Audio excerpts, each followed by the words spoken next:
Alors le mois de Ramadan, ça représente un temps commercial fort aujourd'hui en France. Ça s'est vraiment ancré maintenant depuis une quinzaine d'années. Et donc aujourd'hui, la plupart des acteurs économiques, notamment la grande distribution, les commerçants, vont développer des offres pendant cette période.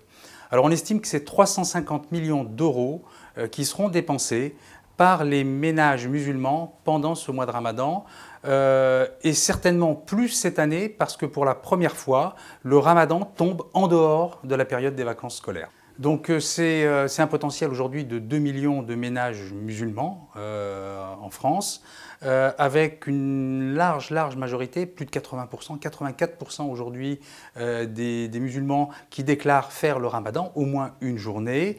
Donc c'est effectivement des sommes importantes qui vont être dépensées, et c'est pour un ménage moyen plus 40% de dépenses alimentaires pendant ce mois.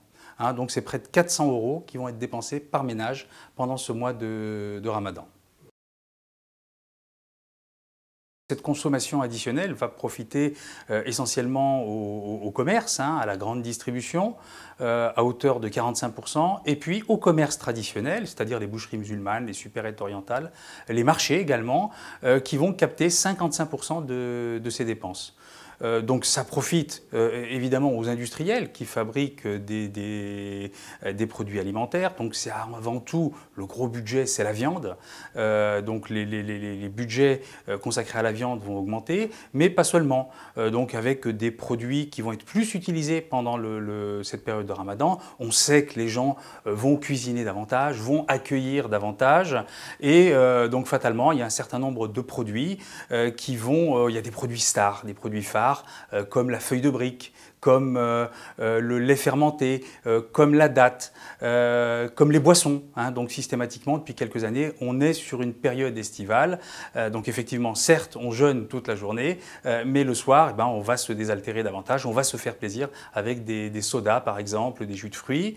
Voilà. Mais l'ensemble des produits va profiter pendant cette période de Ramadan, notamment la semoule, voilà, parce qu'on fait plus de préparation, de pain, de gâteaux.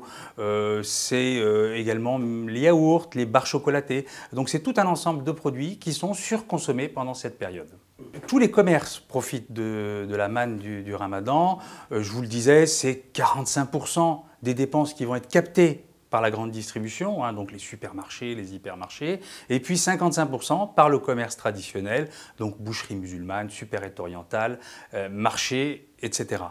Voilà, donc ça c'est pour l'alimentaire, et puis c'est l'essentiel en fait des dépenses, et puis il y a d'autres secteurs économiques qui vont également profiter de cette période. C'est le secteur des télécoms, donc qui va développer des offres spécifiques pendant cette période avec des minutes moins chères, voilà, qui vont être proposées par les différents opérateurs, qu'il s'agisse des opérateurs nationaux ou d'autres opérateurs alternatifs. C'est également le transfert d'argent. Donc un certain nombre de personnes vont envoyer de l'argent à la famille, rester au pays. Et puis c'est aussi des fournisseurs de programmes télé.